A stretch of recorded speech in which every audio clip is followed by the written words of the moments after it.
है।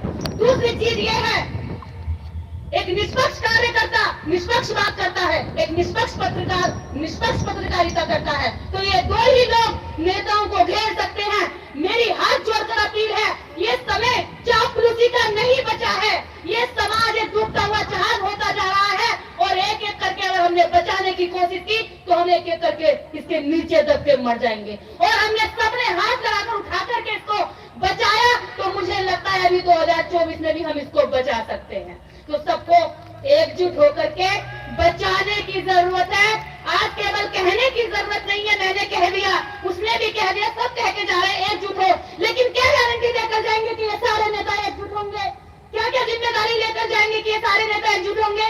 आज के कार्यक्रम की क्या कोई समीक्षा होगी कि हम बैठेंगे कि हाँ अगला रास्ता क्या निकाला जाएगा? हमने अपनी बात बोल दी, लेकिन हमारे समाज को क्या लाभ हुआ, हमें इस पर अपनी समीक्षा करनी होगी। मेरे सारे लोग जितने भी यहाँ बैठे हैं बहुत बहुत दूर से आए हैं। असम से आया है, कोई पंजाब से आया, राजस्थान से आया, हरियाणा से आया है, यहाँ तक कि बिहार के बहुत सारे लोग जो बेकारी में जिंदगी जी रहे हैं लेकिन फिर भी किराया लगा के वो यहाँ तक आए हैं। ये उनकी कुर्बानियों की बदौलत कार्यक्रम हुए हैं। तो यहाँ से कुछ रिजल्ट निकलने चाहिए। समाज को एक उम्मीद है कि आज के कार्यक्रम से कुछ होगा। 2 दिन आप लोगों ने लगाया है, समय लगाया, खर्चा लगाया है, तो इसका रिजल्ट निकालना। और दूसरी बात एक है, हर व्यक्ति लड़ाई लड़ने की बात कर रहा है, लेकिन क्या ये लड़ाई सिर्फ पुरुषों की है? क्या महिलाएं इस लड़ाई में शामिल नहीं है? हमारे घरों में किसी न किसी रिश्ते में 2 से 4 महिलाएं हर परिवार में उपस्थित हैं, लेकिन इस कार्यक्रम में एक भी महिला एक परिवार की नहीं बैठी है। क्यों? क्या ये महिलाएं उसके बाद जब तुम लड़ाई लड़कर जीत जाओगे तो फिर दोबारा से लड़ाई करेंगी? क्या अब हमें हमारा हक चाहिए? ये लड़ाई तो फिर चलती रहेगी, फिर लड़ाई चलेगी। जब आप लड़ाई लड़ रहे हैं तो महिलाओं को पीछे क्यों छोड़ रहे हैं? उनकी रैलियों में महिलाओं की संख्या ज्यादा होती है और आपकी रैलियों में महिलाओं की संख्या कम होती है।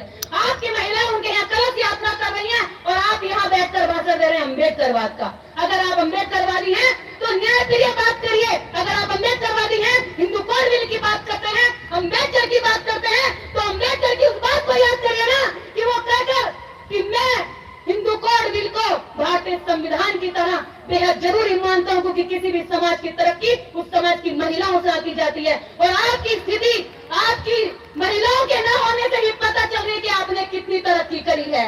आपने तरक्की तो करी है, लेकिन पुरुषवादी सोच पर, अम्बेडकरवादी सोच पर आपने तरक्की अभी तक नहीं करी है। आप चाहते हो कि वो घर में आपके कपड़ों पर प्रेस करती रहे, आप चाहते हो कि वो आपको खाना बनाकर देती रहे, आप चाहते हो कि वो आपके बच्चों को स्कूल भेजती रहे और आप यहाँ पर भाषण दे। क्या महिलाएं भाषण नहीं दे सकती हैं? इस मंच पर 2 दिन यह मंच लगा है।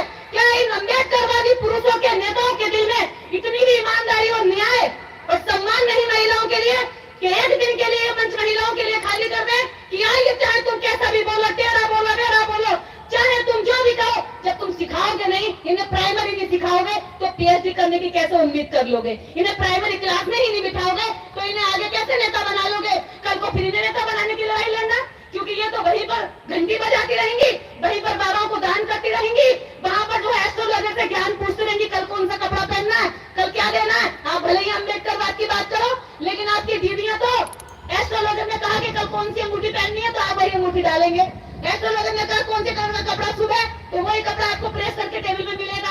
आपको अगर बाथरूम में टॉवल भी यूज करनी है तो महिला बताएगी कौन सी करनी है। भैया तो आप कर क्या रहे हो? आप सब कुछ उनके हिसाब से करके आ रहे हैं और यहाँ उनके खिलाफ लड़ रहे हो। ये लड़ाई जीतने के लिए हमें हमारी महिलाओं को तैयार करना होगा। आप यहाँ समाज को तैयार करते हो अम्बेडकरवाद के लिए, वहाँ आपकी महिलाएं तैयार करती हैं आपके बच्चों को ब्राह्मणवाद के लिए। तो वहां से भर रहे हैं, यहाँ से निकल रहा है, वहां से भर रहे हैं, यहाँ से खाली कर रहे हैं। तो क्या है हमारी लड़ाई? जो लड़ाई जीतनी चाहिए थी वो लड़ाई हारते जा रहे हैं। आज हर बात अच्छी लगती है मुझे, हर नेता कहता है। मेरी अपील है कि एकजुट होने के लिए बैठकर प्लानिंग करिए। सारे नेता भाषण देकर गायब ना हो जाए। आज शाम को बैठे और कहें कि अगला रास्ता क्या निकाला जाएगा, वरना ये गले की खुजली खत्म की, बात खत्म हो गई, जनता ने सुना, हम बोल दिया, बहुत कुछ भरा पड़ा है।